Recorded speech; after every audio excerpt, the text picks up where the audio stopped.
a time when the operation of the machine becomes so odious, makes you so sick at heart that you can't take part. You can't even passively take part. And you've got to put your bodies upon the gears and upon the wheels, upon the levers, upon all the apparatus, and you've got to make it stop. And you've got to indicate to the people who run it, to the people who own it, that unless you're free, the machine will be prevented from working at all. Australia's best independent news and opinion radio show, The Daily Australian, with Nicola Charles and Jason Olbourne. Hello and welcome to the Daily Australian. Wow, it is Monday, July the 7th. This is episode 127, and we are in for a big week once again. The news cycle is burning. There's so much to talk about, so much to analyse, extrapolate, and work out where to from here. Nicola Charles, welcome back. Big week ahead. Hey, Jason, did you have a good weekend? We experienced lots of sun here in Victoria, so it's definitely affected my mood, because sun does that and you forget, when you've only had clouds for months and months. But I woke up this morning and I saw that interview with Glenn Beck about these hospices in Canada where the government have just kicked them off their land and they've taken their buildings. Why? Because the hospices wouldn't euthanize their already sick patients who they were helping to die natural deaths and be peaceful and come to terms with it and do all the things they need to do. And the Canadian government said, you need to euthanize them. They said no. So they just took their business. It's on my X account, the most amazing phone call from a hospice owner who'd raised $8 million independently to take care of these people to die with dignity, and they've been kicked out of their property. The world has gone absolutely psychotic, Jason. You can't believe it. It says at the beginning, hard-hitting opinions on hard to take news. That is hard to take, isn't it, in Canada? Unbelievable. It really is. And we have a portion of that phone call to play for you a little bit later in the show. Look, I also had a great weekend. We had sunshine yesterday, 21 degrees. We put the barbecue on and it was just fun. We hadn't turned the barbecue on in it felt like months because of the bad weather. But just to be outside and doing it was terrific.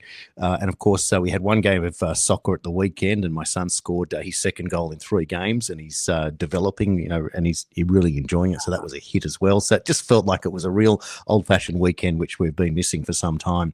Now, last night, I happened to catch part of the 60 Minutes report of the sexual assaults within the military, and I'm going to play a little while later a short clip from that. It's actually the sneak peek as part of the promo.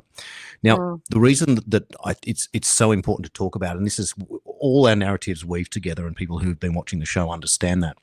Now, if you have sex assault in the military and you still have, according to the report, convicted sexual assaults conviction, people still working in the military today, despite said convictions, you have a system of ultimate cover-up at that point, and complete denial. And, of course, the military is the ultimate example of where you must obey your superior. You cannot disobey. And if you do, you are dishonorably discharged, punished, etc. So you just can't do it. You accept that and it becomes the ultimate in hierarchy. But if you have a system that has allowed corruption to take place, and in this case, criminal activity, so beyond even what you could call corruption, and a sexual assault of people that are in the military serving, and that there is a hierarchy within, an unwritten hierarchy that says that some male, even not a superior, but just at the same level, a trainee recruit raping someone else, you have an invisible hierarchy. And if you are still covering this up, this shows you that authority has breached something that we've all pretending that it's not. Now, society is divided by those, of course. The law, Jason. What happened if you see something, say something in the military?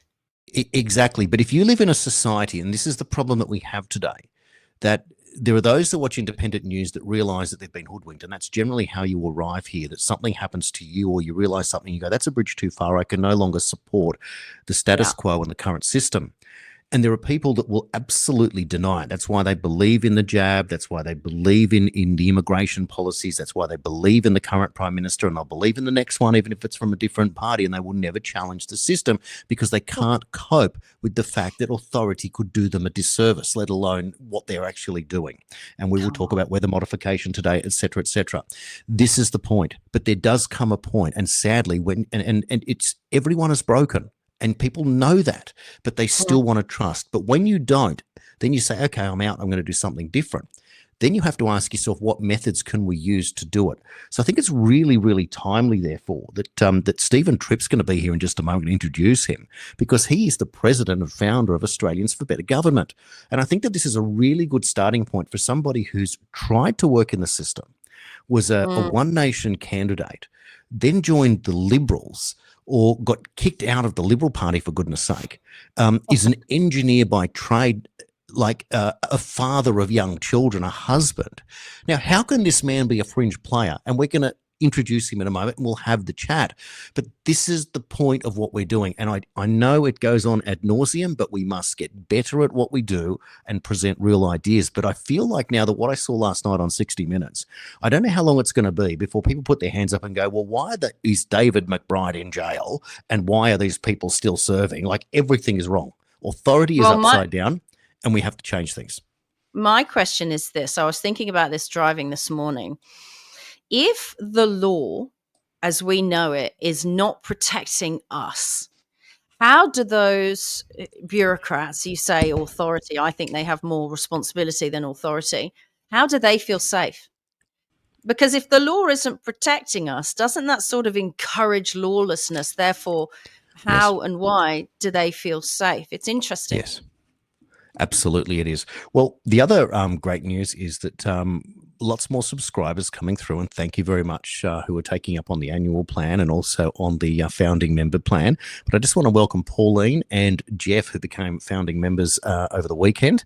Thanks so much for your support there as well. And that would make you number 4 and number 5. That is a really great gesture because it helps us do what we need to do behind the scenes and keep building this show as we are doing. And I hope that you are really, really enjoying it. And please do all the usual things that like and share and comment, and the comments coming through on Substack are more detailed every day, more involvement, and a real difference, and the ideas coming through as well. I'll just quickly put up our email address if you'd like to send something through with an idea, a comment, a voice recording, a video recording, thedailyaustralian@gmail.com. All inquiries there most welcome.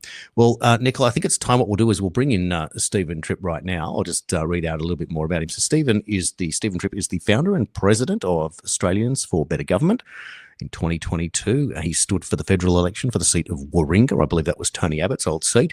Since then, Stephen remained politically active. He served on the New South Wales State Executive of One Nation and later as Secretary of the Condamine branch of the Liberal Party. He's currently an independent. He also writes extensively on the subjects of democracy, freedom, and the issues facing us in our daily lives. And he's been published in The Spectator, The Light, Cauldron Pull, Facts for EU, The Campaign for an Independent Britain, and GB News. And it's our delight and privilege to bring him in right now. Let's bring in Stephen Tripp. I'm just going to unmute your mic if I can. If it's working, there he is. Got him now. Stephen, welcome to the Daily Australian. Morning, guys. Thank you very much for this opportunity, and thank you for that nice intro as well. Well, you are more than welcome to be here, and thanks so much for coming along. I hope what you heard in the intro chimes in with the work that you're doing, because it seems like that this is a real moving board at the moment. Nothing remains static, and every day there's something else to worry about. But I think that in that, it gives us more traction to make more inroads into the mainstream, which is where our support must come from. We can't operate in a silo anymore. We've got to expand. We've been on both sides of the fence. You've been in the Liberal Party. I've been in the Labor Party. I know how that system works. They're no smarter than us. It's just a machine, and we need to build new machinery. So starting with that, Australians for Better Government, how did it come about, and what does it set out to do? Well, basically how it came about was through my podcast, Commanding the Narrative. I'd had this gentleman, Lieutenant Colonel Kevin Lockray, on. We had him on once, and he was just a wealth of knowledge and was so amazing to talk to. So, he was in the Australian military for 32 years. He actually served with the British military as well, where he studied biological warfare. So we had to have him on talking about COVID. We'd also he studied thermodynamics, so we'd have him talking about climate change. He talks about so many issues. The guy is brilliant, but this common theme kept coming up about our system of government and the deficiencies in our system of government. And we started to learn through him that there's, the big problems that we're facing are the result of not just the politicians and the political parties, but the actual system itself. And there's some deficiencies there. So he said on the podcast one day that it was his intention to set up a foundation to address some of these structural issues. And when I heard that, I'm a man of action, so I took that ball and ran with it. So we both started Australians for Better Government. We launched it at the start of the year, and we've already starting to gain a lot of traction and momentum with a lot of people out there, because I think it appeals to people. I think people instinctively know that there's something wrong, and there's been something wrong in this country for a very long time. Australia has so much potential, and we've never even approached that potential. And at the moment, we're squandering it. We've got all the natural resources that we could ever want. There's so many opportunities here in this country that we just don't use. And all the issues that we're facing are the result of bad government. It's not the fault of Australian people. They get up every morning, they go out, they work hard, they sacrifice a lot for their families just to get ahead, but they're held back by this system that is clearly not working for us. So that's really the main driver behind Australians for Better Government. It's to stay outside of the party system. We're not a political party. We're a think tank and a lobby group that hopes to reform our system of government with a grassroots people's movement to drive change in this country. Stephen, you mentioned just then about energy independence, right? I read yesterday that countries that are energy independent and energy strong, other countries, obviously not Australia, that their country benefits generally to the tune of about 80% from the resources that get sold. And that Australia, and that's not us, obviously, that's the corporate government, because no money turns up in Australian bank accounts. Australia profits about 3% from its resources. That's absolutely appalling. Because it's such a massive subject, do you think, are you going to have like a specific think tank for energy? Because it feels like Australia is being raped and pillaged. There's this heist on our energy and our resources. That's a very important issue, right? Because they're going to wield energy like a stick over us. They already are. People are choosing between heating and eating. Well, I'm actually president of Let's Rethink Renewables as well. So that, I guess, hopefully answers your question. That is focused on the rollout of renewable energy across Australia, but also our energy grid. And when you're talking about that issue, look, it comes down to the taxation that's applied in this country. It's profit-based taxation, where these multinational corporations can come in and mine our resources and then move their profits offshore and not pay tax. Whereas systems like Qatar, which is a good example, because Australia is the leading exporter of liquefied natural gas. Qatar is number 2. I think we make $23 million in taxes and royalties from that, where Qatar makes $26 billion, because they tax it by the what they take out of the ground, whether per liter or whatever it is. So that's a reform that we could bring in easily in this country, but our politicians will never do that, and it's mainly due to the fact that we're putting these suboptimal people into Parliament. Usually they're union hacks or political staffers or whatever it might be, and then we put them into Parliament, and then because we have no true separation of powers between the legislature and the executive, and it takes a little bit of explaining for people to really wrap their heads around that, but we should be separated by, we have a separation of powers where those two branches are completely separated. We don't have that system. So we take our ministers from the suboptimal people that are sitting in Parliament and then put them as head of departments. So you'd have someone like Chris Bowen, who's climate change and energy minister, now running the energy department, and he's got no experience in energy at all. It's completely crazy. Defense is another example where you have this guy Richard Marles, who's also the deputy prime minister, but he's head of defense, and he's had no military experience at all. If you read his bio, he's basically worked in the union industry his whole life. He should be the minister of unions. There is no minister of unions, but they should create one just for him. But this is the guy that's running our military. That's crazy. How does that happen? No one else. We can't get jobs we're not qualified for. So how do they? Well, it comes down to one line in our constitution. Section 64 basically outlines how ministers of parliament are selected. And there's one line that looks like it's completely different than the rest of the constitution. It's called the ministers to sit in parliament line.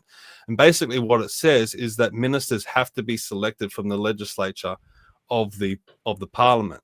Now, the legislature and the executive, where the ministers are in the executive, that is meant to be completely separate from each other. But that one line muddies the waters. And so you're saying to Australian people, Stephen, what they're saying is it's that old thing, isn't it? This is the Jones Plantation, if you've ever seen that. It's a fantastic little story. It's their people. It's their pool of people that they trust and who toe the line. And then you get told your democracy is choosing from our group of people, right? Yeah. Yeah, that's completely right. But what we're saying at Australians for Better Government, let's push for a referendum to delete that line. So now, and we also say that we should elect our Governor General, so the Governor General can run the executive branch like it's meant to be in the Constitution. If you read the Constitution, the Governor General is meant to head the executive branch. It's only by convention that the Prime Minister runs the executive branch and advises the Governor General, which basically makes the Governor General just a puppet and a it's crazy because it's Governor General selected by the Prime Minister, and then it acts on advice from the Prime Minister. There's no true separation between those two branches at all. But back to that ministers to sit in Parliament line, if you were to delete that line via a referendum, then the Governor General could select ministers from the broader Australian population. Now it can go into industry, it can select industry heads and experts to head those government departments, just like they do in the United States of America. The president can go out and select secretaries of state or health or whatever it might be based on their industry experience. And that's what we don't do in this country. As you said, we're forced to select from the people in Parliament, and a lot of these people have never worked in the real world before. How do they know anything about business or defense or health or whatever it might be? So these are small changes that we can make that would increase the performance of our government, optimize the performance of our government. But these things are never going to happen if we rely on politicians and political parties. That's why we need a grassroots people's movement to drive that reform and that change in this country. Steve, I want to talk to you now about the big elephant in the room, the Governor General, the Prime Minister, and King Charles. King Charles is a globalist, attends World Economic Forum meetings, does not represent Australia as what we would be, and we have that Union Jack on our flag. When I interviewed Craig Kelly, I said, Craig, what is it with the globalists running the Republican movement? It's almost like they want to kick a deliberate own goal. You had Peter Fitzsimons, now you got Craig Foster. Wouldn't you think that if the American system, the Republicans or the Conservatives are the Republicans by name, why is it in Australia that we don't have a conservative Republican movement and we're afraid of it, of becoming a republic? And he said, we just haven't come up with a better model yet. And I'm like, well, that's no excuse. Why don't we come up with a better model? So here you are right now. You've explained that through constitutional reform, and I'm just going to quickly put this up on screen because this is one of your mission statements. In fact, it's number one, reforming the Constitution, ensuring a true separation of powers and improving the quality of the vote are just three of the points. Why wouldn't we be discussing this in terms of separating from globalist stronghold and becoming, like the nationalists, a genuine republic? And one of the first reforms that you would do is what you've explained, and you would already have a better system of government because you can imagine the type of people. For example, Jared Rennick could be employed tomorrow as the treasurer of the country, for goodness sake, based on your system. This would just work. Who wouldn't support that? Or you could have Malcolm Roberts as Attorney General. I think he would be a fantastic Attorney General. If you've seen him in Parliament, no, you're shaking your head. No, okay. I don't like Malcolm Roberts. He doesn't understand about acts and laws at all, and also he's scripted. I've never spoken to Malcolm Roberts or seen him speak publicly where he's not reading from a script and he doesn't deviate from the script. We don't need puppets. We don't need marionettes. We don't need these people who are told what to say. I want people who can speak off the cuff. They're not scripted. They know what they're talking about. You know, Gerard Rennick is definitely like that, although there are some subjects he avoids, which concern me a bit. But Malcolm Roberts, I've never felt confident in him. It's amazing to me that you've still got this loyalty to One Nation. Are you still a fan of that party? I'm a fan of Malcolm, and if you look at him in Senate estimates and parliamentary inquiries, I don't see him as being scripted in those circumstances. Okay. And look, I know he's a good man. Look, we were talking about this off air. Some of these politicians are in there, they're good people, but they have to play within the boundaries and within the rules. They're trying, and I think that might be what you're alluding to with Malcolm there. But look, when you're asking the question about some of these reforms that we can have, some of this is already in the Constitution. It's only by convention that it's been twisted around, and they say, oh, we're run by the Westminster system, so that's the reason why we have these conventions, despite the fact that the Australian people have never been asked whether we agree with these conventions or not. And I think if we ask that question, most people would say no. We want it set in stone in the Constitution. Now, when it comes to a republic, I think why you don't have a Republican movement led by conservatives in this country is because a lot of the conservatives are constitutional monarchs. They believe in the monarchy, so that's what holds them back from really wanting to separate from the crown and have that have true Republican independence here in this country. When we say that we would elect the Governor General, it would only be a step towards a republic. It wouldn't be a full republic. The Governor General would still be the Crown's representative, and the Crown would still be the official head of state. Now, that's just to get it's to appeal to everyone. So if there are constitutional monarchs out there that support that system, then they're still going to agree with having the Governor General elected, and hopefully that will add to the performance of our parliament. But later on, then we can start having the discussion of whether we want to move to a republic or not. And I think over time, as some of the older generations die out, I think eventually Australia will become a republic. And you know, when Malcolm Roberts has stood publicly. I've got the clip somewhere. He's often said publicly on stage that we're already a republic. Did you know that? I have heard him say that, yes, but what's that about?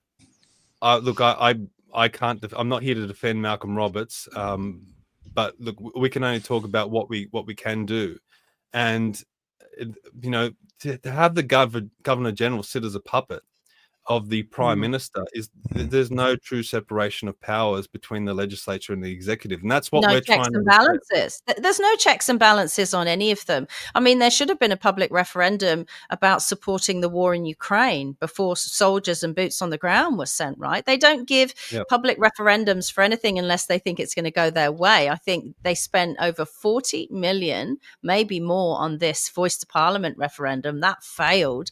An amazing amount of money to waste when you've got people starving and homeless in this country. And I think they probably thought it was going to go yes, but they don't offer referendums. And if you look down historically, referendums, Australians haven't been asked about much.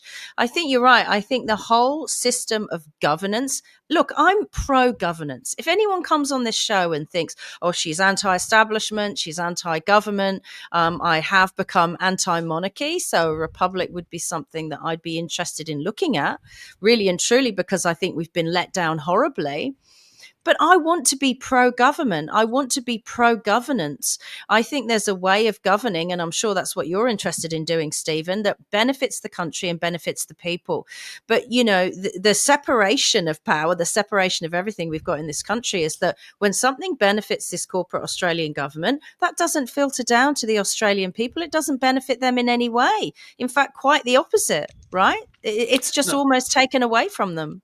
I agree completely that we need more direct democracy in this country, and we push for we would have citizens initiated referendum. Australians for Better Government also propose binding plebiscites. And that would come into effect when we want to sign international treaties. I mean, when has the Australian people ever been asked whether we want to be part of the United Nations or the World Health Organization or things like that? Those issues should go to a plebiscite, and the Australian people should agree. We should also be asked if we want to raise the debt ceiling. I mean, do we want to be plunged into more and more debt in this country? It's already over $1 trillion. So there should be a debt ceiling in place set by the Australian people. And if governments want to exceed that, then it should go to a plebiscite and the Australian people should be asked. These are examples of how we need to involve the Australian people more in the political process. And really, at the end of the day, the government is meant to represent the people. The government really is the people, or at least it's meant to be. We're not meant to be ruled by these suboptimal politicians that are sitting in Canberra. A lot of them, as I said before, haven't worked in the real world and don't understand the real challenges that everyday Australian people face. And as I said, if we rely on these people to drive this change, if we rely on these politicians and these political parties, it's never going to happen. So that's why I don't think anyone relies on them anymore. Stephen, I would ask you to consider in your group a system where if the people don't have their say, as you say, in a plebiscite, then what will occur is a government shutdown. So if we don't agree with the debt ceiling, or we don't agree with going to war, or we don't agree with the World Health Organization treaty, that unless, as you say, direct democracy, the people speak, unless they get involved in something, then there's a government shutdown. And that includes these politicians' wages being frozen, halted, until the will of the people has been initiated, and that incentivizes them to speak to the people to find out what they want. These government shutdowns are a great idea. It never happens in Australia. They run roughshod and they do whatever they want to do. They know we don't agree with the World Health Organization treaty. They know we don't agree with going to war. They know we don't agree with engineered pandemics. They know we don't agree with the climate hoax and geoengineering, and they go ahead with it anyway. Why? Because they get paid week after week, day after day, whatever they do. They're running this place like their own private island and ignoring the 99% of Australians. It's just extraordinary to me. Make it so that the government shuts down and their pay gets frozen until they deal with the people of this country.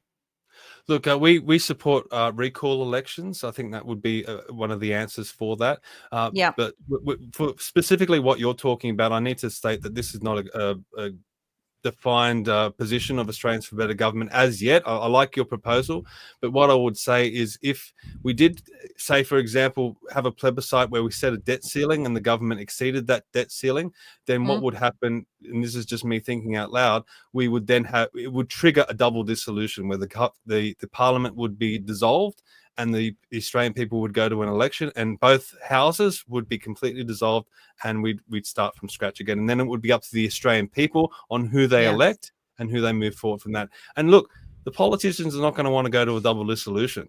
So they're going to start playing ball. And this is the sort of pressure that we need to start putting on them.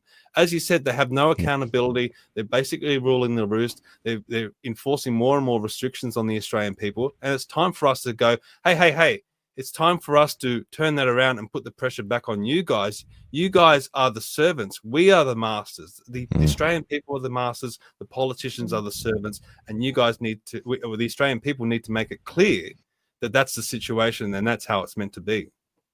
Steve, you also have an idea in the Senate of removing party affiliation so that people can be more flexible in how they come to their decisions. Can you briefly explain that before you go? Yeah, the best example of that is recently Senator Ralph Babet proposed an amendment to push for a referendum to enshrine free speech in the Constitution. Now, as soon as he did that, Australians for Better Government instinctively knew that no other senators in that parliament would support him, despite the fact that the idea of having a referendum to enshrine free speech is a good idea, and I think a lot of people would support that. But they didn't support him because he was the only sole senator for the United Australia Party, and that party system came into play in the Senate. Now, why do we have political parties in the Senate? It serves no purpose at all. The Senate is meant to be the house of review. These senators are meant to be reviewing legislation based on the merits of that legislation, not based on which political party is proposing that legislation. So that's why we're pitching that idea. It was actually pitched to us by Councillor Adam Zara, who's in the Campbelltown City Council. He pitched that. He's a patron of Australians for Better Government, so shout out to Adam. But he said, look, there's no reason for political parties in the Senate. Let's abolish political affiliation at all. You can't, and that includes trade unions or any other political organizations. If you're going to be going into the Senate, you should be completely independent, and you should be reviewing legislation that comes in based on the merits of that legislation. And we emailed every senator that had a public email address to encourage them to support Ralph Babette's motion, and we only got 2 replies. One was from, believe it or not, Fatima Payman, and the second was from a Greens senator down in Tasmania, and basically they just said, we're noting your correspondence. All the senators completely ignored our email, pushing for support for Ralph Babette, and they did so because they don't want to deal with this, because they know they can't publicly be seen supporting the United Australia Party. And that is a huge issue in this country, because sometimes there might be senators, they might be in some crazy party like the Greens, but maybe they might propose good legislation or a good private members bill, whatever it might be. The other senators in that chamber need to be reviewing that legislation based on the merits of that legislation. Steve, that's a fabulous new way of looking at the way that the political system works from multiple angles. And I can see that there are people now realizing that there are certainly different ways and different approaches that are necessary and that operate outside of the political system, but you can still be involved. On the screen now, I'm just going to put an example of one of the newsletters and people that have been involved. And you've actually got Dr. Chris Reynolds, Malcolm Roberts, Gerard Rennick there. And if you'd like to join, you can certainly join the movement there, become a member. You can check out the website. I'll just put the details up again on the screen. Australians for Better is where you need to go, australiansforbetter.com, and on there you'll be able to navigate all the different information, including if you want to support and become a member, and talk about different ways in a think tank and become involved in restructuring the system. It's been a real delight to have you on the show, Steve, and real innovative thinking. It's fabulous. And as you can tell on this show, we don't all agree all the time, but I tell you what, the debate is what it is all about, and more power to you for doing the great work that you are. Well, I'll just finish on one thing. I mean, the proposals that we're putting forward are not set in stone. We want to eventually, once we build up enough members and a lot of people on board, we want to move to people's constitutional conventions where we can get a whole bunch of people in a hall. We might even do it online, where we have these discussions. And I've enjoyed the discussion today. Nicola, you came up with some good ideas and some insights. This is the type of thing that we need in this country: more discussion about our government, more discussion about the system. And we want to have that with the Australian people. So we want to involve people as much as we can, because that's what it's meant to be. It's meant to be, this great experiment of democracy that we're having in our Western countries. So let's start getting people involved. So it's their bloody country. It's Australians' bloody country, not the politicians, right? Exactly. Thank you for all you're doing, Stephen. It sounds great. Thank you very much, guys. Thanks for the opportunity.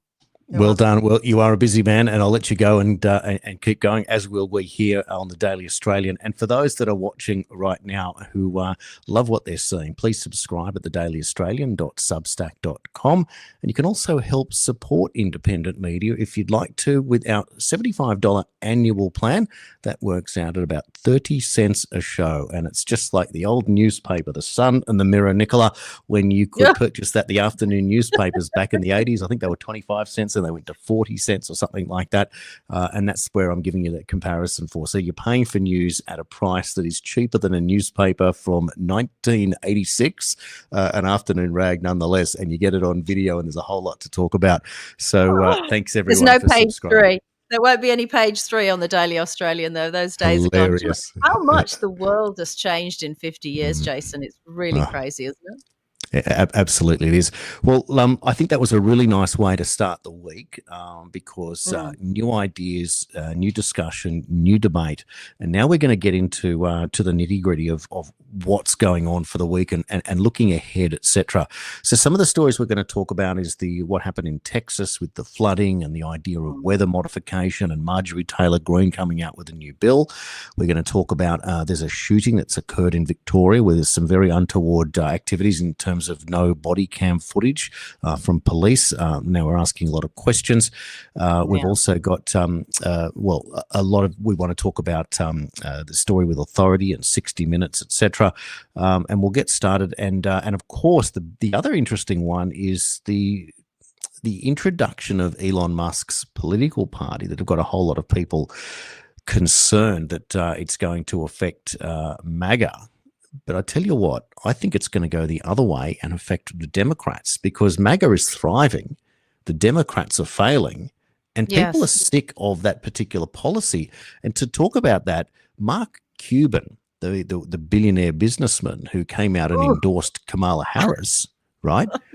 He's now come out in favor of Elon Musk. So he's left the Democrats to support Musk. That's my point. So that means they're the new Democrats. They're going to be the new Democrats, this Elon Musk party. That's what that is. But the irony is, right, that yes, it's going to give you something else. So it starts here by a factor of 2 to 1. You want a new political party and you shall have it, says Elon Musk. Then Mark Cuban comes out with the fire and all those emojis. And then he says, I work with voter choice. They will help you get on balance. That is their mission. So that is showing support for Elon Musk's party, which is now being validated. Mark Cuban is far left. So if Elon Musk is talking about cutting money from the budget because he's saying that the government can't afford to do so, that's even more extreme than what Trump wanted, which has come back to the center to appease those types of Republicans. So what is he doing? He's literally pulling people from the left to go to where Trump really wanted to be, which allows Trump to play in the middle, or at least the Republicans, and then be flexible to the right, flexible to the left where they need to maintain and dominate. So I actually think it goes the other way. People have been talking the weekend, who's going to lead this particular party, because Elon Musk is not an American, can't be president. And they're suggesting Vivek Ramaswamy. They're suggesting RFK Jr., which is preposterous, that RFK Jr., who's working for the Republicans, is going to leave and join yet another party that has got no traction and is a third party after himself was an independent, was a Democrat. It makes no sense to me. So I feel like that it's a really useful shifting tool, but it's going to bring across those Democrats that are going, you know what, I don't believe in all this stuff anymore. Maybe I was anti-Trump, but I'm a bit pro-Musk, and Musk has been on both sides. I'm pro-electric vehicle. There's so many sides to all of this that it's not just left and right anymore. And I feel like the Democrats are collapsing, not the Republicans. So that's why. Well, that's the thing. That's my takeaway from this, Jason, is that more than creating a new party, more than who's going to jump on board with this, you'll probably see all the people that were anti-Elon Musk and Tesla marchers and that kind of thing 5 minutes ago suddenly being pro this new party. But what that really goes to show is that the Democrats have now crossed so many lines. They've done so many harms. It is very apparent that they are either working for the deep state or are the deep state, that they are full of people who want to profit from wars, profit from engineered pandemics. They are not transparent about, chemtrailing and cloud seeding and weather modification or any of that stuff.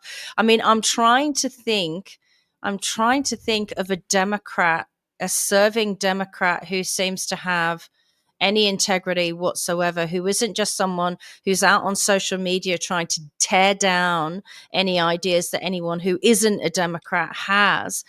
They're just an appalling group of people right now. And same for these people who run states who are Democrats as well. It feels like a criminal fraternity. That's what I'm trying to say. The Democrats, and, even when they're House Speaker, whatever position they hold, they're criminal. Nancy Pelosi was, famed for her insider trading with the whole chips thing, American chips. It was so obvious, her and her husband. And, but you know what? It's not just America, Jason.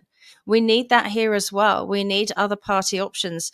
Elon Musk is right. I don't always agree with him, like I don't always agree with anyone.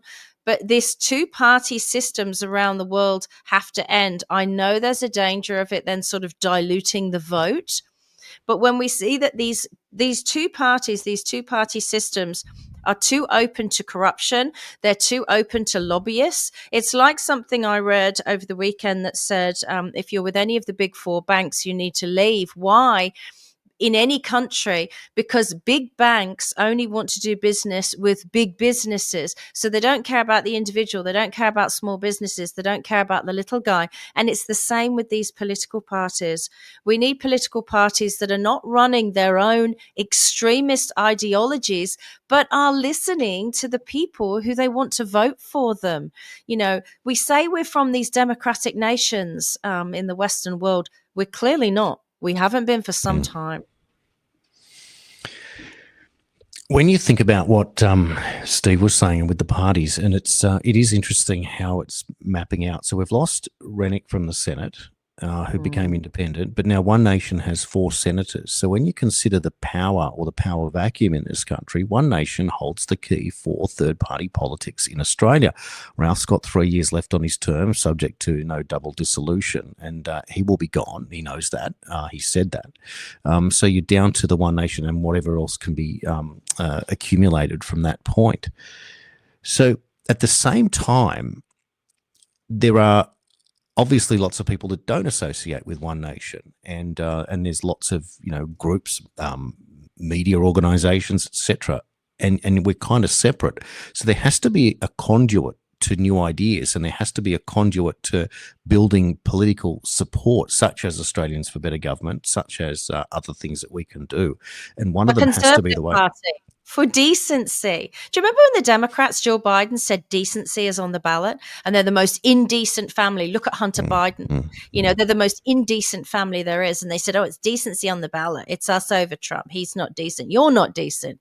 Australia needs decency on the ballot. It needs a Conservative Party that wants to protect Australians. This isn't against any migrants or anyone coming in, but who's putting Australians first and Australia first? They're just stealing all the resources. They're running this like a private company, and they don't care about what happens to people. And it's got to change. It's got to change in Australia. It might even be too late already. But whatever's left of this nation, its original cultural identities, and there are 2 original Indigenous cultural identities in Australia. The Labor Party tell us there's only one. There's only the Aboriginal Indigenous identity. And I agree with that one wholeheartedly. And government doesn't do a stuff for those people. But there's the European settler Indigenous identity as well. And they're being universally ignored. They're being overtaxed. They rock up to vote and they want to do the right thing, but they're not being listened to. They're being treated in the most appalling way.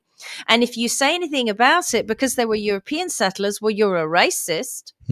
Why would you not be for white European settlers being last, Australia last? What are you talking about? Racism is racism, whatever direction it goes in. And these white Australians, I'm sorry, are being treated like absolute crap.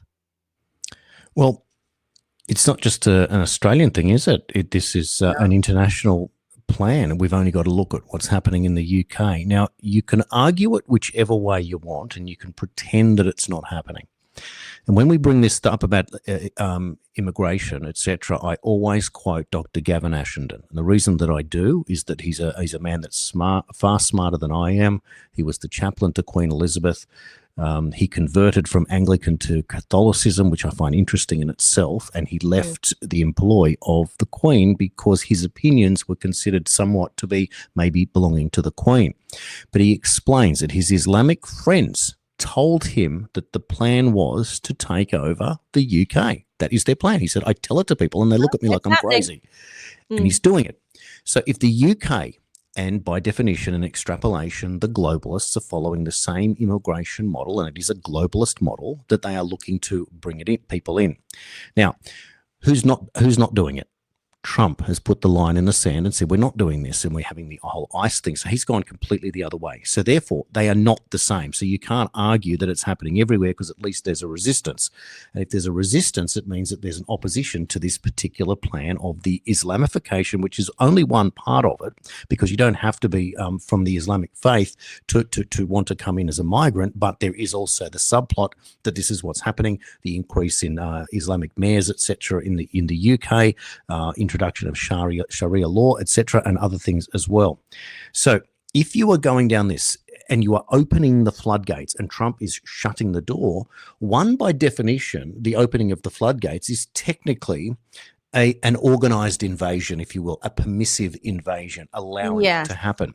So this is the point. So therefore you have to then, you say, well, if this is what's happening now, how do I oppose this? How do I say that this is not what I want? Because it's politically incorrect to oppose it, right? Like the first thing is, oh, you can't say it, and the Crown is behind it, Jason. The Crown is behind it. The Crown did this in the Middle East. There were plenty of Christians in the Middle East.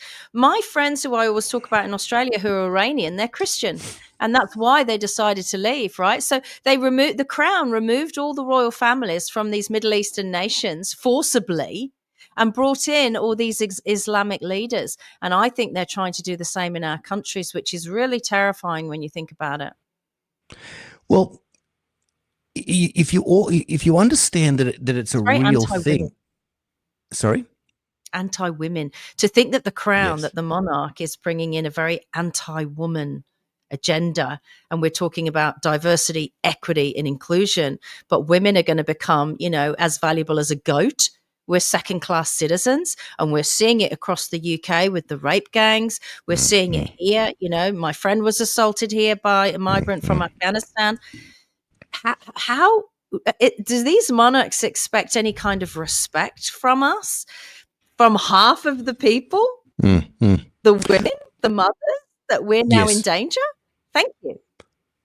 Well, that is interesting because in the UK, there's now a chatter amongst within Labor of good women being forced out.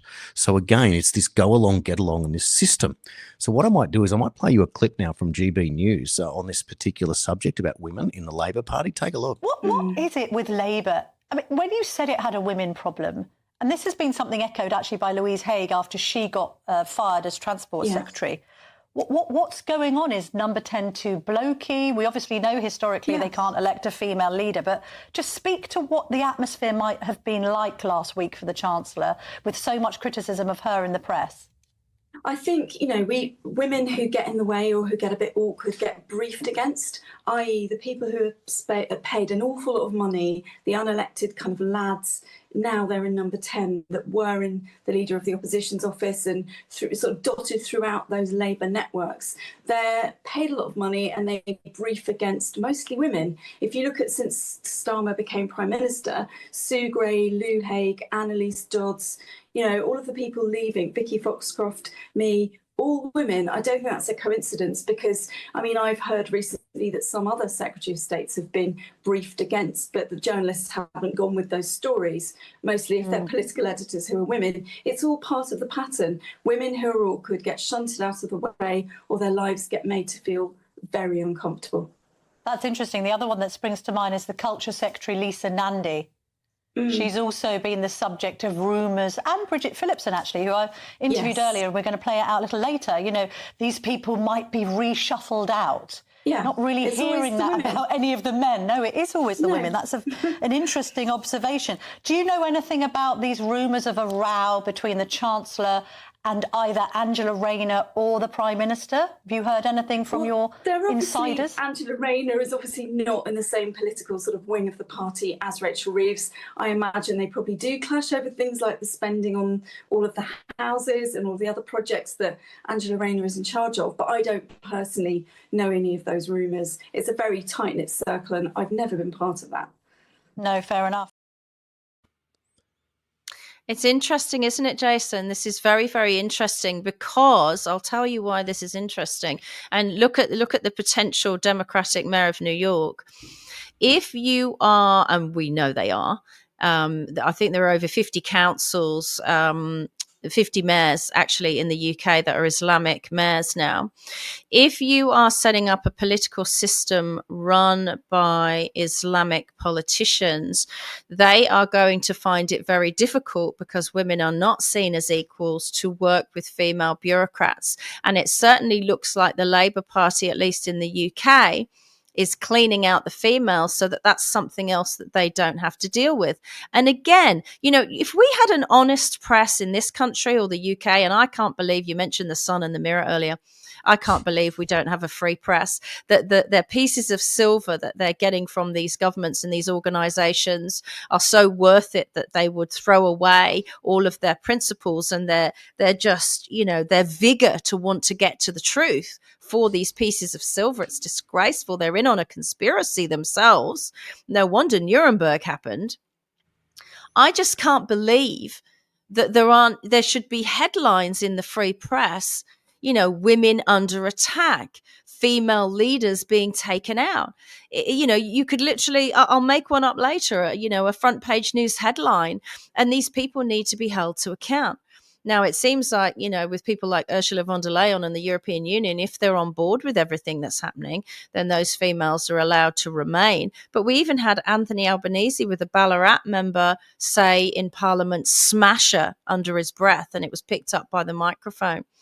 The lack of respect for females and, on a base level, I'm a social and political commentator. They wipe you out on social media. They take your ability to earn a living. They've clearly put me on a blacklist. This is an anti-woman agenda as much as it is a pro-Islamic agenda. They go hand in hand. That there is the point. Now, there's two directions that I want to take. One, we'll stay in the UK now because this just develops the story, and it's the idea of the discussion of healthcare for foreigners and what is now coming up in discussion. I'll play that clip for you because then we're going to come back and then talk more about women in relation to what happened in Australia in the 60 Minutes report in the Australian military. Let's move on to another story, and this is on the Sunday Telegraph's front page. Axe sickness benefits for foreigners, Tories urge. Now, my initial reaction to this story, Tim, I don't know what you think, is, sorry, are we paying benefits to foreigners? I know. I didn't realise that. And this presumably has happened under the Tories' watch. I will ask the Shadow Chancellor, Mel Stride, why he's coming out with this now in opposition and not in power. It's unbelievable, actually, isn't it, to think that we are a country that's already living beyond our means. Yeah. We have a huge amount of borrowing now. We're spending over £100 billion every year now on just the interest on our debt as a country. So why are we paying benefits to foreigners, disability benefits, when we already are going broke? And so, yeah, I'm very interested in you asking that question for Mel Stride. But what are the Tories saying? That people who do not have UK citizenship should be barred? Exactly, yeah. So there are other things that they want to introduce as well, including a face-to-face interview for everyone who wants a disability benefit. Which is a good idea, because I was astounded by the figures since COVID on how many people actually have face-to-face appointments. And it's minimal. I think over 80% of all of these assessments are conducted remotely. Well, if you're claiming sickness benefits and you're claiming to have disabilities, surely you need to be seen in the flesh. Absolutely. And I think it's probably cheaper immediately to do an interview over the internet rather than face-to-face. But if you save a little bit of money on the assessment process, but then you potentially have years of paying the people that you weigh through these benefits. So it's a short-term saving, which means a long-term cost for the taxpayer. So some good ideas from the Tories there, but I expect most people in the country would think, why aren't we doing these things already? Yes, exactly. And also, is that going to cut? Well, they can't do face-to-face, Jason, because there's too many of them. There's millions and millions. So it's already out of control. So they actually don't have the time or the resources to do face-to-face. So much is digitized now. And it's interesting, right, that all of these foreigners are getting all these benefits, because I know here in Australia, for instance, once a woman becomes married, she's not considered an individual anymore. For instance, when I lost my employment because I wouldn't comply with the injection and my husband was still working, it was fine before we were married, but it was like you can never go to the government and seek any kind of benefits once you become married as a woman in Australia. And yet loads of these migrants who are coming in, they tell us that they're married, and yet they're getting benefits left and right. It's really strange. Again, native populations getting treated really differently. In Australia, they're like, if you're married, you're your husband's problem. If you can't get a job, you're your husband's problem. It doesn't seem to work like that for men, but it works like that for women. It's most odd. Well, the other thing is in Victoria, that the Victorian government is now going in with the voice for Victoria in the state. So they want to come up with that problem. Now, that again is going to separate people. So, for example, to not have to pay income tax, and I don't know how that works if it's a federal taxation thing, but to create a different class of people that are effectively elevated because of their Indigenous heritage, of course, makes no sense. So the question is, and an are Victorians? Class. Yeah. are Victorians who voted 54% against the Voice going to maintain that, or are they going to be hoodwinked into voting for Labor simply because the Victorian opposition is so weak? So Brad Batten has got his work cut out for him, but his biggest plan here is to do what Jacinta Price did and follow down that pathway and have to defeat this at its core. Victoria is broke. They haven't got any more money. And if anything, they're going to have to hand over either state sovereignty to China or to someone who's going to throw money in to invest or to buy it or to do something. Like, how else? Like, we already saw Andrews when he did that with the Belt and Road against Scott Morrison and Frydenberg at the time, defied them and took this investment because they don't have any money. But we're not broke. We're not broke. They've closed our coal mines. I drive past one in Gippsland and it's still open and you can see it. And the walls of it are black and there must be billions and billions of dollars worth of coal. And they just closed it. And now it's like a tourist attraction. You know, there are so many ways for Victoria to make money. We've been hobbled. This is like the movie Misery, where she puts the block of wood between his ankles and slaps it with a hammer.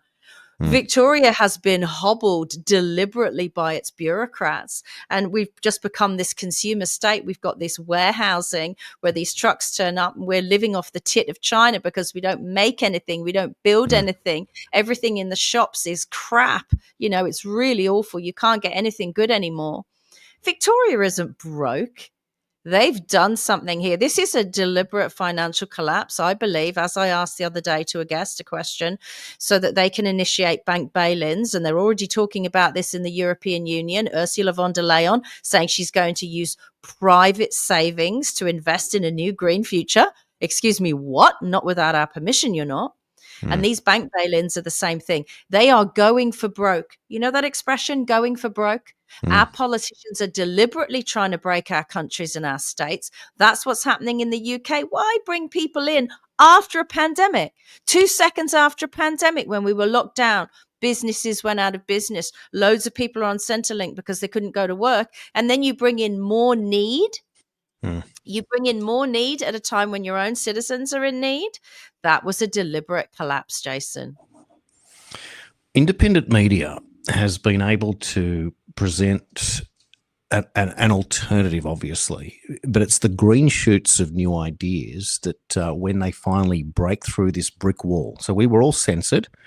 And therefore authority, the establishment, big tech, put that brick wall up and either didn't let us through or closed us down, completely surrounded us.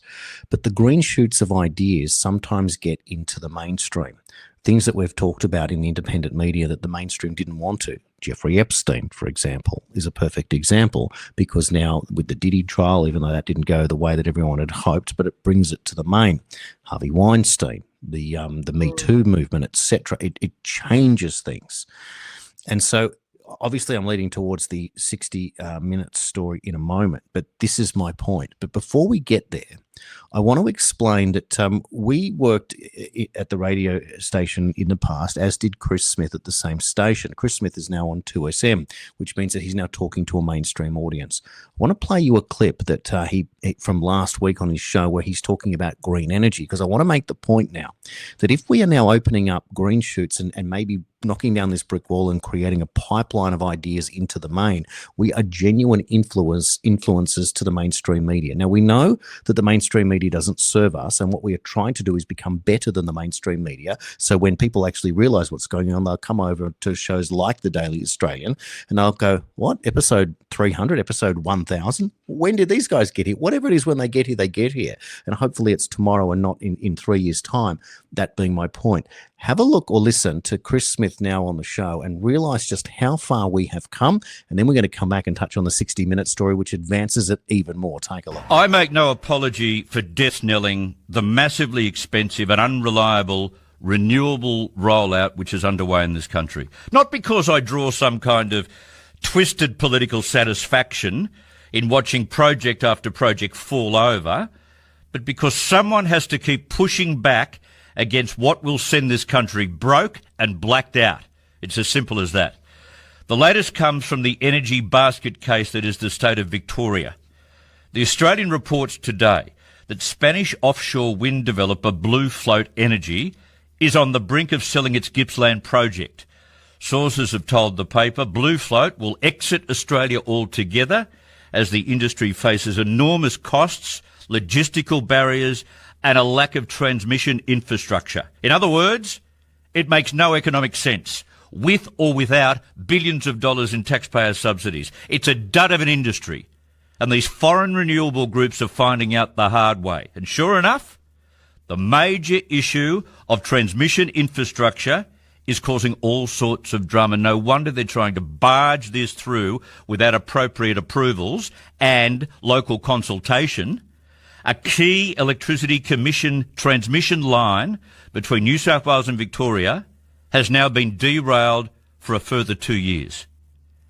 But you've got to listen to the dates. These are crucial.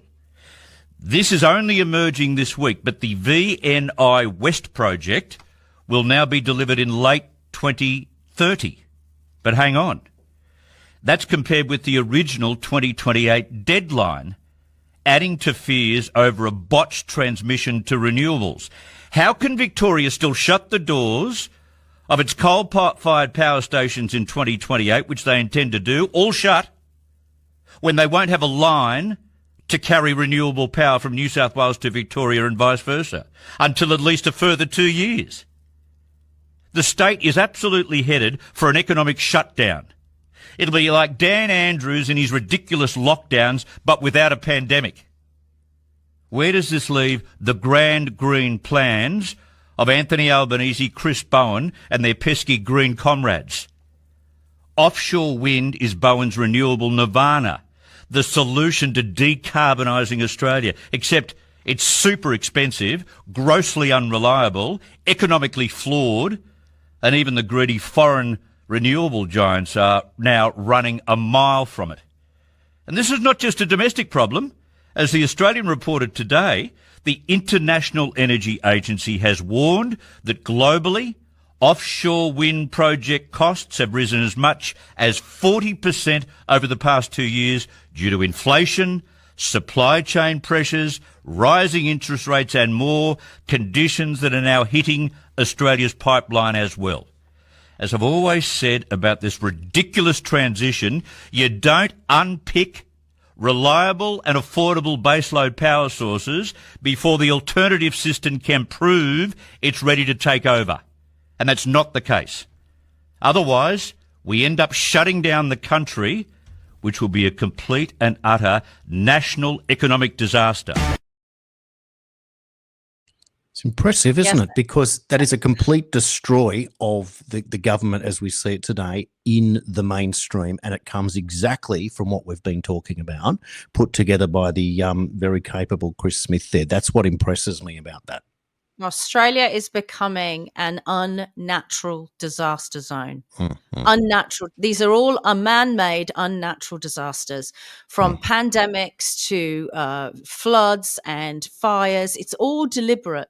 It is a movie. It is fake. They're creating it for a financial outcome that they've got planned, where they end up on top, or the Crown ends up on top. These corporations end up on top because they're assisting them. In the words of the then Prince Charles, we need an advanced military-style campaign using the forces of the private sector to force the world to go green. An advanced military-style campaign. And he brought in the forces of the private sector to do it. We are going to end up like the Dark Ages, right? If it wasn't windy that day, and who wants it to be constantly windy, because then that damages property.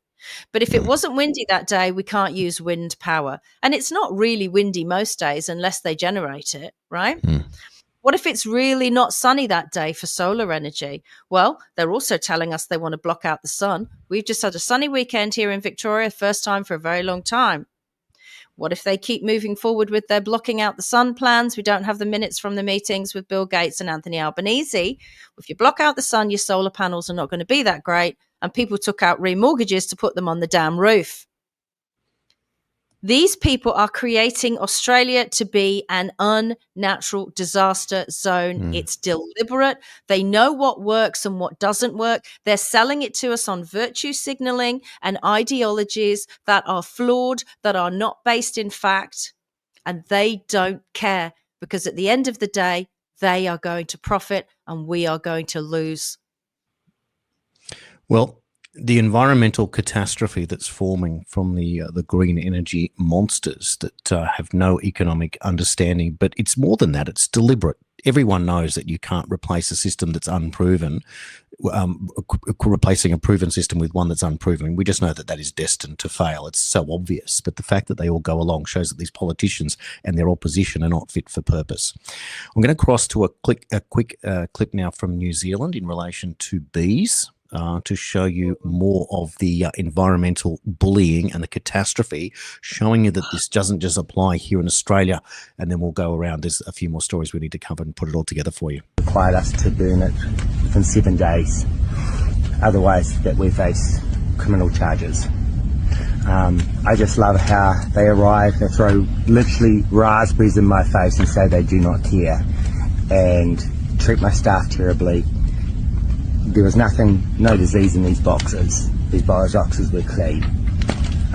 It's wonderful having a person who's done half a day's training and know your competitors so that you have to burn your outfit.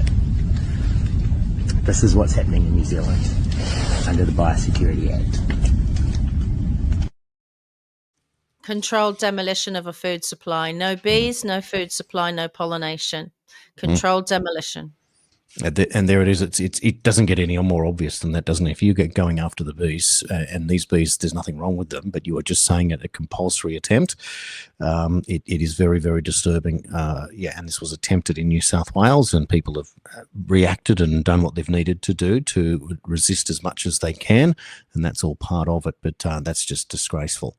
Now, in the US, at the weekend, we saw the devastating flash floods that resulted in dozens of people perishing in that particular situation. Young kids at this camp, the campsite, the director, etc., trying to save the children. Flooding that had filled up these cabins in no time at all. And it was suggested, looking at the patterns, that it couldn't quite have been normal. I'm just going to show you now a time-lapse video clip, and if you look at it, you'll see the timer and how quickly the floods happen in a matter of minutes. Have a look at the water rising, and this one will come back.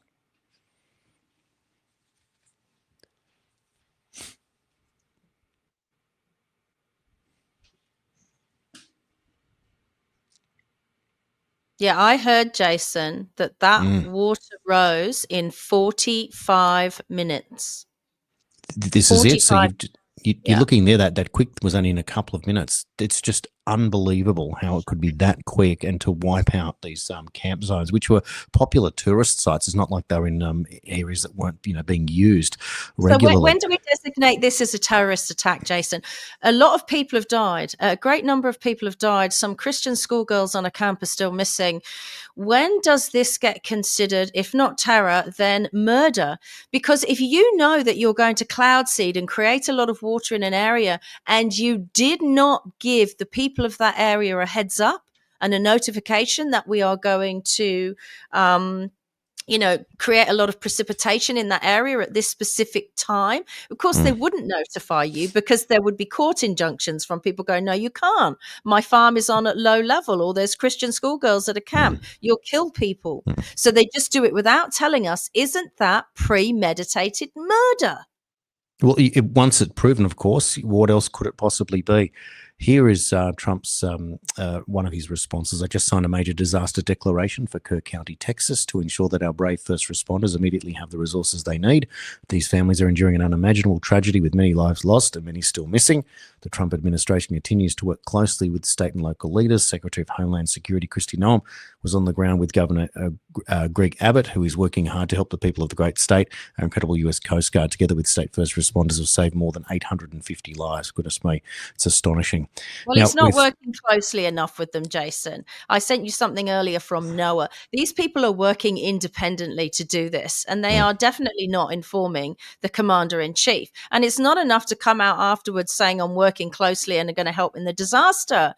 Prevent these disasters from happening. These people are out of control. Well, again, this is part of the problem. So what are we talking about? If this is, in fact, weather modification and we go through the same process, no one ever admits anything, you've got to prove it, you've got to show it, etc. So let's show you a document here, weather as a force multiplier, owning the weather in 2025. This is a document written in August of 1996.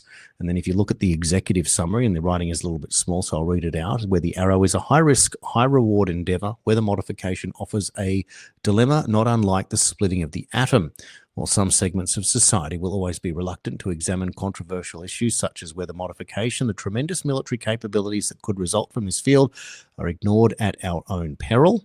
From enhancing friendly operations or disrupting those of the enemy via small-scale tailoring of natural weather patterns to complete dominance of global communications and counter-space control, weather modifications offers the warfighter a wide range of possible options to defeat or coerce an adversary.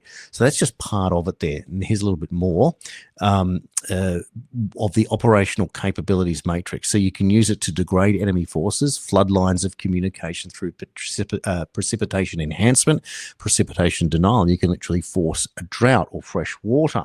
And you can also use it, they say, to enhance friendly forces, to participation avoidance, storm modification, space weather, fog and cloud generation, etc.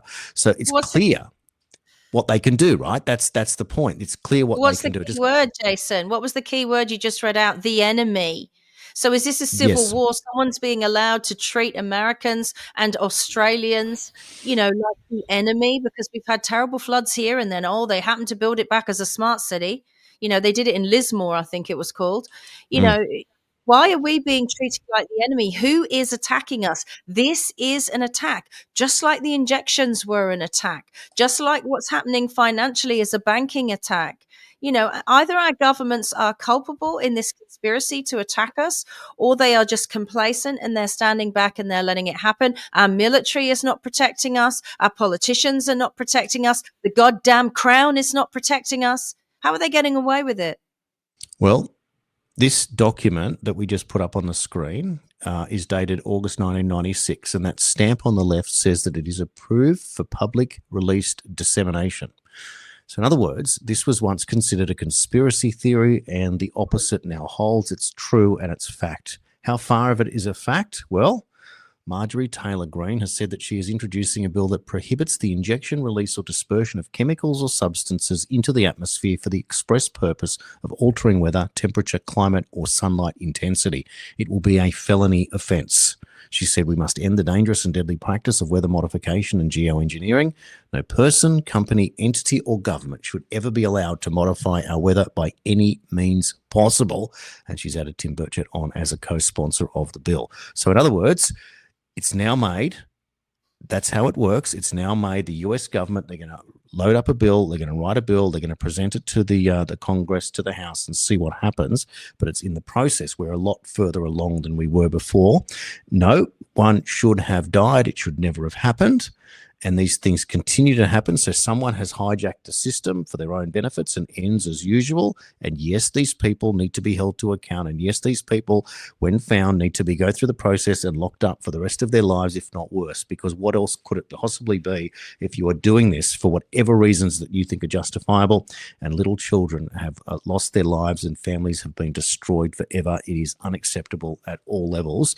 And you just wonder how much of this has to happen, how much can be known, and how much is premeditated and how much is accidental, and all of those things, because I'll argue that there was no such thing as weather modification, but there it is in plain sight, massive floods, MTG coming out and challenging it straight away, and she'd been working on it for a while.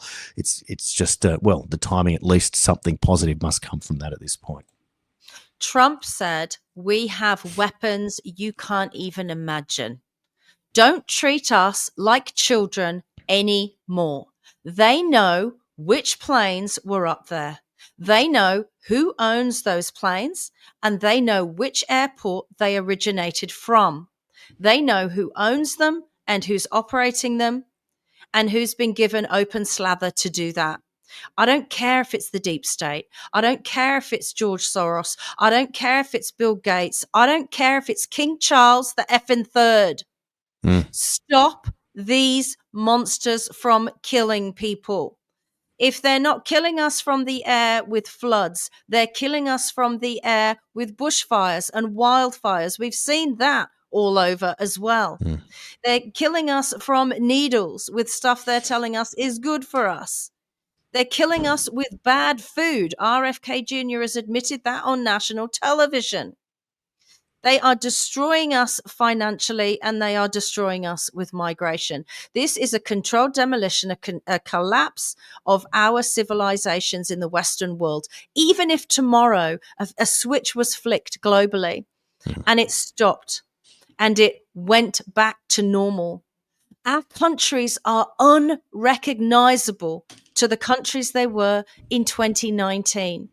When we all went to bed on New Year's Eve, 2019, 2020, and had no idea the evil that was about to be unleashed in us. That water went up in 45 minutes. That's quick, unacceptable, and unnatural. Well, our civilizations have been collapsed in 5 short years, and it's about time we found out who did it. Yep, absolutely. And authority must pay. And this is the thing that we started the show with, an authority literally getting away with murder. And in the case of the Australian military, sexual assault. And it is really a shocking story that we saw, that those that did see 60 Minutes. I'll play you the short promo from the show to give you an idea of what, if you haven't seen it. It was my calling. I never envisaged a life where I wouldn't be in the Air Force. Hurts every day. Some say it's more dangerous for a woman on base than it is on deployment. Your biggest threat is your male colleagues. He was going to rape me. That was my fear. We just didn't think it was ever going to happen to us. Sunday on 60 Minutes. Once he was charged, was he removed? No. Suspended? No. Kept on base? Yes. If you spoke up about it, what would happen? Well, it was too dangerous. You lose your career. It was handled very in-house. I just felt like a problem. Was there a cover-up? They burned me. It's abhorrent. It is completely unacceptable. On 9 and 9 now. Jason, I don't appreciate promoting a show and a network which is peddling for viewers, and because if they have viewers, they can have their advertising from their big pharma on human interest stories. And as a child sexual abuse survivor, I understand that those are human interest stories. But this is a network and a show that is doing nothing, absolutely nothing about the ongoing attacks on Australians on a larger scale. They have the infrastructure to do it. They have the journalists to do it, and they don't. They're not focusing on the larger issues. They focus on the human interest issues because they want to bring viewers in. You said we had a clip about that phone call into the Glenn Beck show about the hospice that was shut down, had their lease cancelled because they were private and they wouldn't adhere to the government, killing people who were already dying, Jason. They set up a business and they raised $8 million Canadian so that these people could have a dignified death, a natural death, and come to terms with that in the time that they had and make their plans. What did the government say? We're going to shut you down because you're not prepared to kill them before their natural death. Well, this is it. So you have an abuse going on at all levels. And my point with all of that is the fact that this is in the mainstream news now. And that means that millions of eyeballs inadvertently are finding out information. And that is the point. And it doesn't get there unless at the independent level, we're able to get these ideas, put them together, present the facts, and explain them in real time. And it was one of our own colleagues, David McBride, who's the one that's rotting away in McConaughey Prison in Canberra for exposing Australian military crimes and paying the price for it as a whistleblower. So our friend is locked up in jail. Meanwhile, these guys are getting away with murder. And at long last, the big boys at the mainstream news are forced to cover the story. And they did a story that, with all due respect, was quite credible, and these women's voices were finally heard, and there were people there that will have to be embarrassed and pay one way or another, and it's a good thing. Here now is Glenn Beck and that phone call, an excerpt from that call here. It's just as unbelievable. Have a look. The Hospice Society is a public-private partnership with Canada, but you guys raised, $8.5 million to build this property, and you negotiated a 25 or 35-year lease for the property, right? Yeah, Tell exactly. me about this. So actually, we're a private society. So we're a 34-year palliative care organization. And palliative care is basically you take care of people when they're chronically ill or they're terminally ill, and you take care of them well until their natural end. And so we fundraised over a few years, $8 million to open a hospice and a palliative care support center next door. And so we raised that money. We got a 35-year land lease with the Public Health Authority. We built 2 buildings, a 10-bed hospice, a 7,500 square foot supportive care center where we did our counseling and all the supportive programs.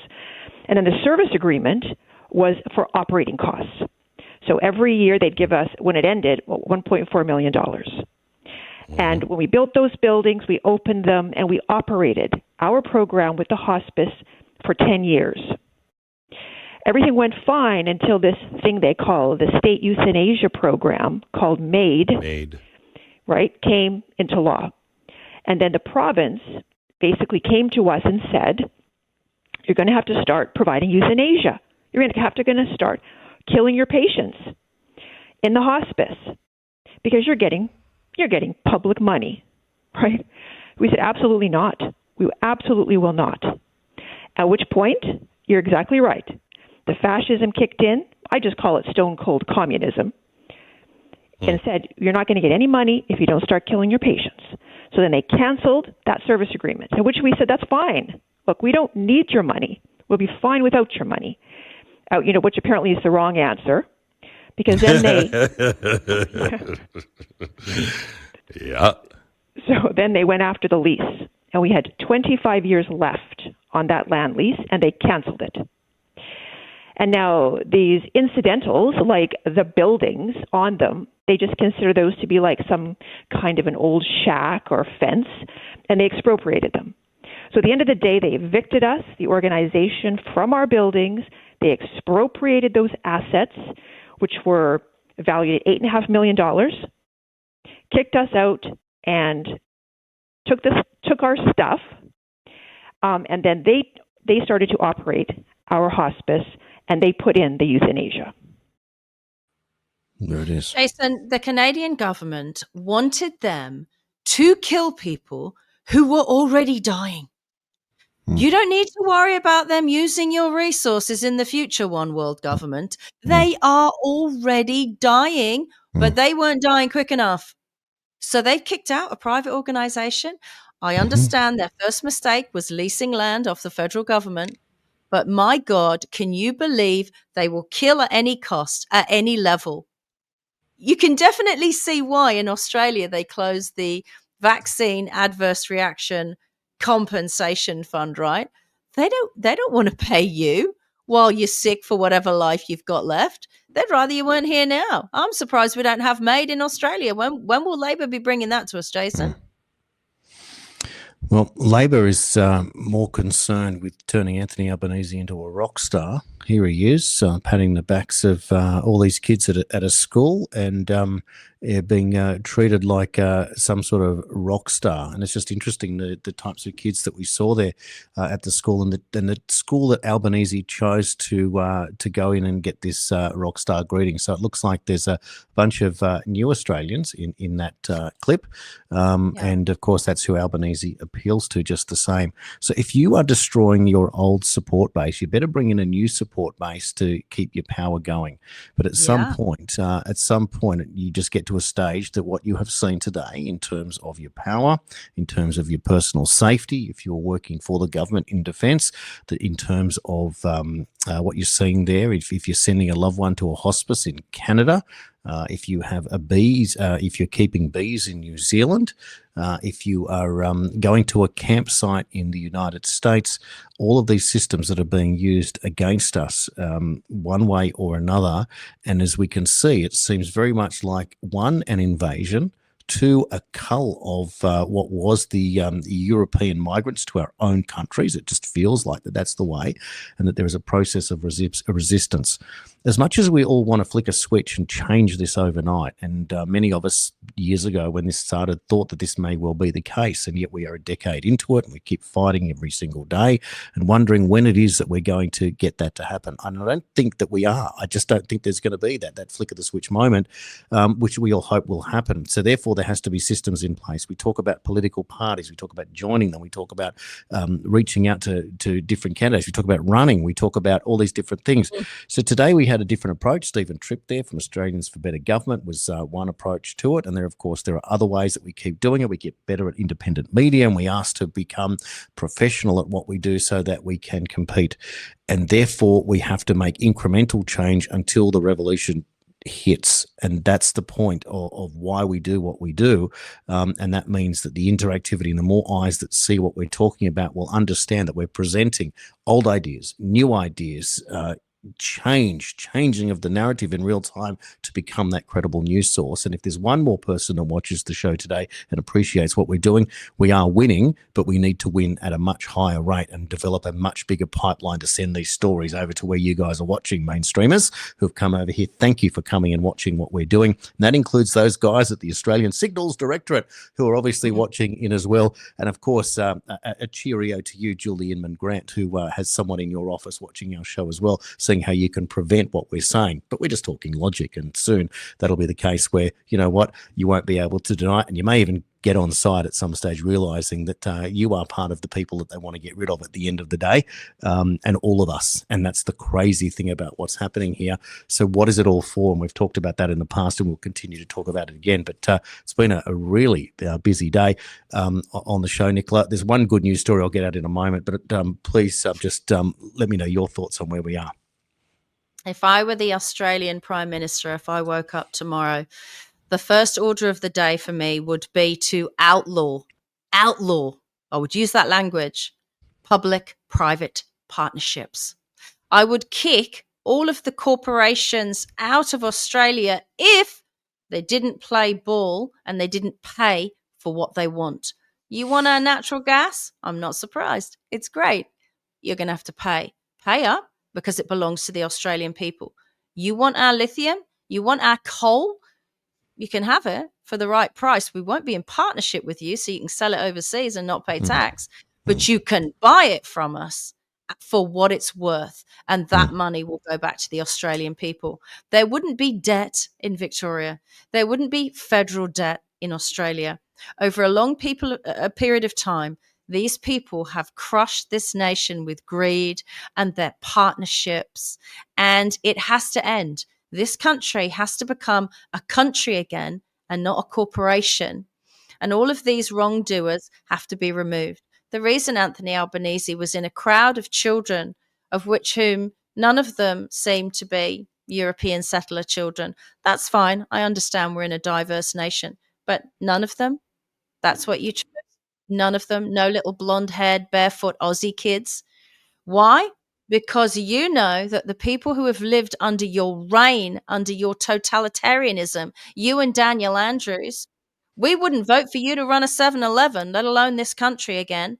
And so now you've got to indoctrinate these new generations coming up, because they're none the wiser, because you've brought them in from countries where their standard of life here under you and your totalitarianism feels better than where they've come from. But what it means is for the OG Australians, life gets incrementally worse and worse. It is devastating, Jason, what they've done to this country. And I am pissed off when we play clips from other networks, mainstream networks, and I understand that was a good story, who are not highlighting how different this country is 5 years later, how they've destroyed it.